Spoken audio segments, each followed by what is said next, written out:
In today's digital world, music can be listened to by downloading a digital file or listening through a streaming service. However, there was a time when using physical copies was more than just a novelty. By the 1980s, audio cassettes were the most popular way to listen to music, and the invention of the Walkman allowed people to take it on the go. But while the technology has become obsolete in the 21st century, taking an alt mode of a cassette player became a defining characteristic of one Decepticon in the world of the Transformers. Of course, I'm talking about the Decepticon communications officer, Soundwave. Increase efficiency or be terminated.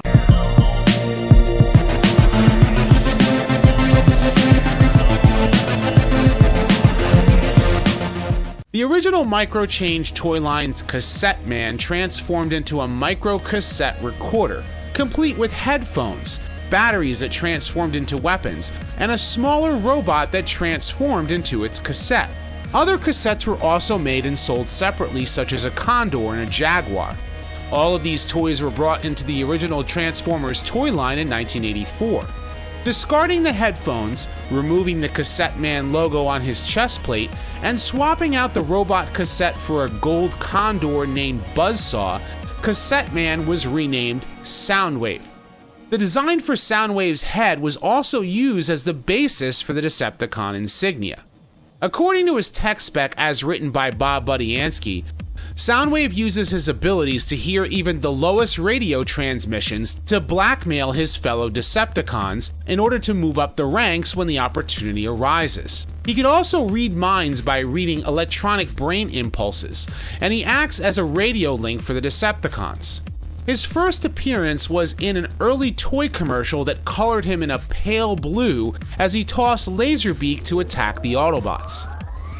It was clear that this was made before his name was finalized, as the kids in the commercial merely referred to him as the Decepticons communicator. The Decepticon communicators! Get more Autobots! Properly introduced in the Marvel Comics, Soundwave acted as a loyal lieutenant to the Decepticon cause as he served Megatron, Shockwave, and even Ratbat, or whomever else was leading the Decepticons at the time.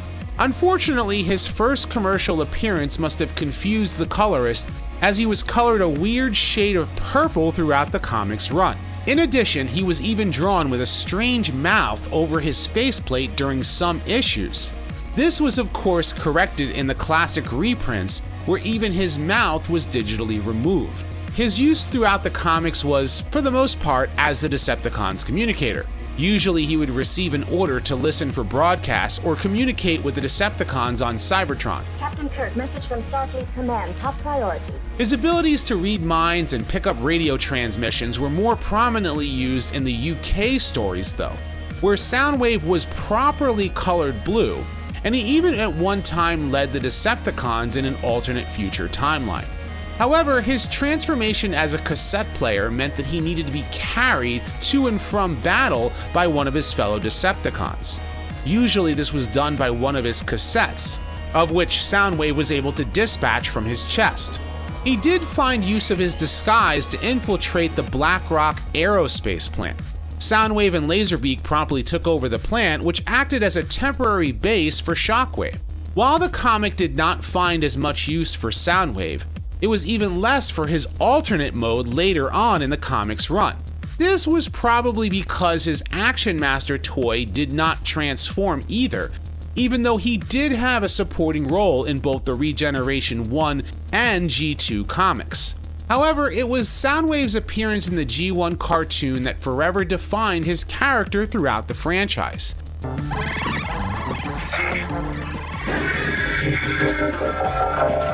Not only did he act as the Decepticons' communicator, he was also the loyal spy who could dispatch his entire team of cassettes for spy missions and during battle.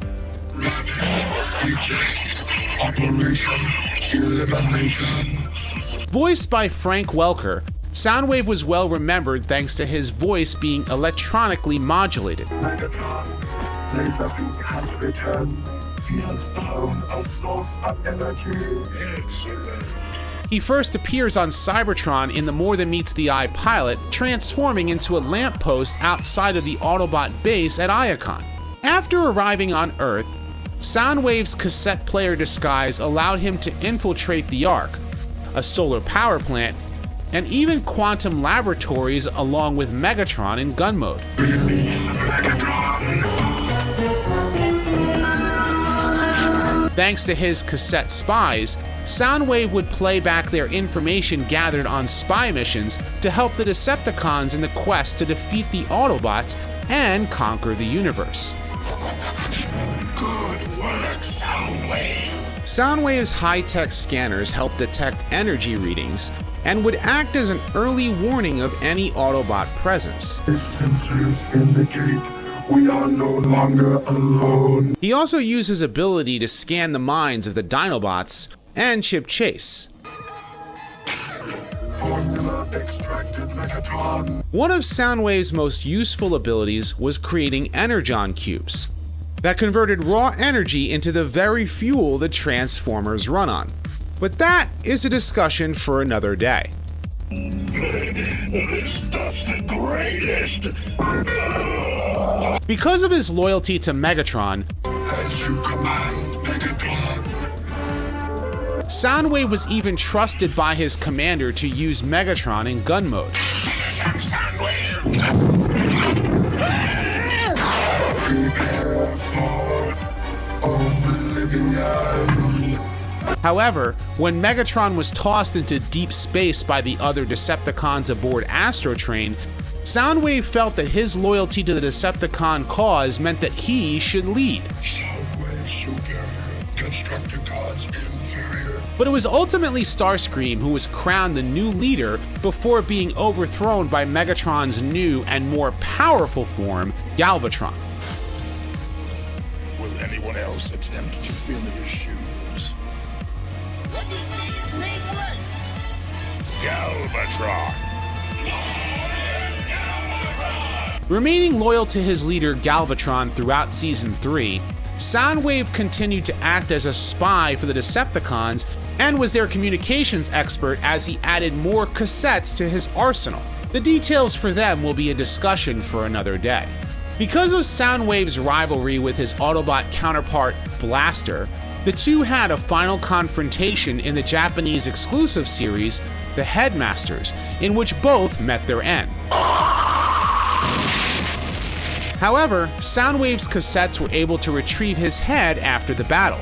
Under Galvatron's command, the Decepticon headmasters used their technology to rebuild Soundwave into a new and more powerful form as Sound Blaster. His toy not only sported a new black color scheme, but his chest was remolded to carry 2 cassettes instead of 1.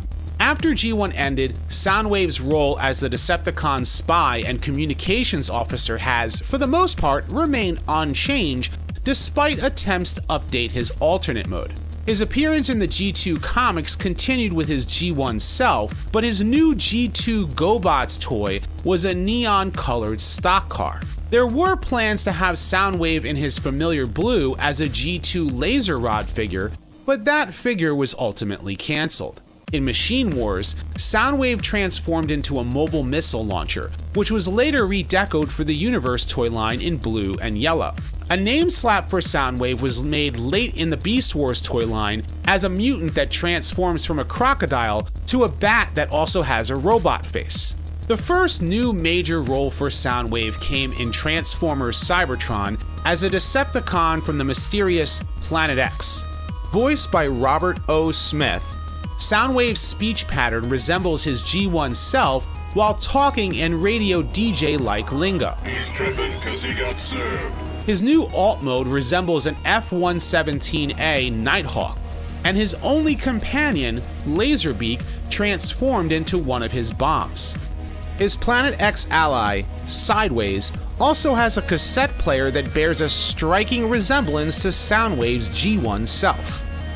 In Transformers Animated, Soundwave is a new toy created by Megatron, who tricks Professor Sumdac into giving Soundwave to his daughter, Sari, as a gift. Best present ever! Sari then uses her Allspark key to upgrade Soundwave, who becomes a full-fledged Decepticon who's voiced by Jeff Bennett. I am Soundwave. I am Decepticon. The revolution begins now. Equipped with his Katars, Laserbeak and Ratbat, Ratbat deployed. Operation Autobahn Destruction. Soundwave transforms into an SUV with detailing resembling a boombox. When he's eventually destroyed, what is left of him is very reminiscent to his G1 cassette player alt mode. The makers of the live-action films at first could not figure out a logical alt mode for Soundwave, since they did not want to have the Transformers mass shifting. This despite the fact that the Allspark itself was able to do so. Instead, his role as a spy and infiltrator fell to several Decepticons in the first film. Blackout stole information by tapping into the US government's database.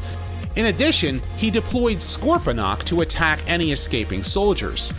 Disguised as a boombox aboard Air Force One, Frenzy was a vulgar human-sized Decepticon who gathered information from their databases.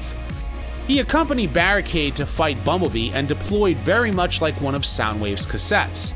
Soundwave made his official live-action debut in Revenge of the Fallen, transforming into a Cybertronian satellite. Drawing inspiration from the Marvel Comics, which had Soundwave wired up to a large communications array, Soundwave deployed tentacles to hack into a government satellite, voiced once again by Frank Welker, but without the electronic modulation. Decepticons, mobilize. It is time. Soundwave notably deployed Ravage and Reedman to retrieve a piece of the Allspark. In Dark of the Moon, it was revealed that Soundwave and Laserbeak were part of a plot to revive Sentinel Prime Soundwave reporting on Megatron. as he disguised himself as a Mercedes-Benz SLS AMG. During the Battle of Chicago, Soundwave was ultimately killed by Bumblebee. In the Aligned continuity, Soundwave first appears in the game War for Cybertron, transforming into a Cybertronian communications truck, and is voiced by Isaac Singleton Jr. After Zeta Prime was captured, Soundwave was placed as head over Kaon Prison to watch over the fallen Prime. Optimus and his crew faced off against Soundwave, who donned a third Cybertronian sound system mode as he deployed his data disk minions. After coming to Earth, Soundwave took a vow of silence in Transformers Prime as he took the form of a Predator B drone, with his only companion being Laserbeak. While cold and calculating, he could even create land bridges on his own, and he also had his hacking tentacles similar to his live-action movie counterpart. However, in Robots in Disguise, Soundwave returned in an attempt to contact Megatron, and he eventually took a robot mode that once again resembled his G1 self, and he was once again voiced by Frank Welker. Devastate the city, then spread to eradicate all life on Earth. Incidental collateral damage. His new vehicle mode was an armored SUV, allowing him to tow the equipment needed to power his transgalactic beam generator. In the IDW comics, Soundwave first came to Earth on a spy mission in 1984 as he disguised himself in his classic microcassette recorder alternate mode. Soundwave's mission ended with him being locked in his alternate mode as he was buried for 20 years. Once rediscovered and finally able to transform, Soundwave rejoined Megatron along with his cassettes to carry out the Decepticon cause on Earth. However, after the Autobot and Decepticon war ended, Soundwave returned to Cybertron, taking on a Cybertronian form based on his appearance in the War and Fall of Cybertron games. Eventually, Soundwave returned to Earth with Galvatron, hoping to form a new peaceful Decepticon future as he took on an alternate mode of an EDC transport vehicle. This led to Soundwave becoming the leader of a Decepticon home known as Sanctuary Station, a satellite base orbiting Jupiter. After being betrayed by Galvatron, Soundwave allied himself with Optimus Prime to help end the ancient Decepticons' tyranny. Eventually, Sanctuary Station was destroyed by the Decepticon Vengeance Division, and Soundwave bravely sacrificed himself to give Optimus Prime the power necessary to defeat Unicron. In the late 2010s, Hasbro decided to implement an overall evergreen look to many Transformers characters throughout the franchise. This meant that specific characters would have a universal design without being tied to a cartoon, comic, or movie. Taking cues from his evergreen design in Transformers Cyberverse, Soundwave further resembles his G1 counterpart. Voiced by Mark Swint, I may be unorthodox, but at least I get the job done. Soundwave has not yet been seen transforming on the show. However, his toy reveals that his alt mode is based on his evergreen design as an armored SUV. Though these attempts at changing Soundwave's alternate mode may have worked for those iterations of the character, many still hold on to the nostalgia of his classic microcassette recorder mode. In fact, his original toy has now been reissued several times in various color schemes, and his masterpiece toy even included Megatron in gun mode as an added accessory. In Japan, music label Soundwave even transformed into a working MP3 player that used mini SD cards. The white variant of that toy served as Soundwave's shattered glass counterpart. In Titan's Return, Soundwave again returned to his roots, transforming into a boombox. As with other toys in Titan's Return, Soundwave comes with a Titan Master partner named Sound Blaster. A retool of this toy was also released as a Target exclusive under the line for Bumblebee's Greatest Hits to go along with Soundwave's appearance in the Bumblebee movie, where he was voiced by John Bailey. Decepticons, attack! In addition, an Energon activator Soundwave transforms into a party van that can zoom at high speeds with his boombox activator. Most recently, the War for Cybertron Siege toy line featured a pre-Earth Soundwave that transformed into a Cybertronian jet. It also has a hidden mode of a lamppost, similar to his appearance in the G1 cartoon's pilot episode. Disclosure averted. Continue observation. It's this version of Soundwave that has appeared in IDW's new comic book reboot and will most likely make an appearance in the War for Cybertron cartoon that is still in development. It's also possible that he could have an Earth-based mode in the War for Cybertron trilogy at some point. Whether he is the classic cassette recorder or a new modern update, we'll have to wait and see. While Soundwave's Earth mode has gone through several changes over the years, his classic cassette recorder, along with his army of cassettes, is iconic and definitive to the character in many ways. However, many fans have wondered what a proper update to his alternate mode would be in the 21st century now that cassettes have long since become obsolete. Some believe he should continue his spying and infiltration as a sound system dock, while others have suggested a military jet, much like his appearance in Transformers Prime. But to keep his uniform boxy cassette player-like appearance, his evergreen design seems to favor an armored SUV. Personally, I'd like to see Soundwave transform into a communications truck, with some of the equipment turning into his own spy team. But whatever decision is made for Soundwave's alt mode in the years to come, this loyal Decepticon is sure to make an impact. After all.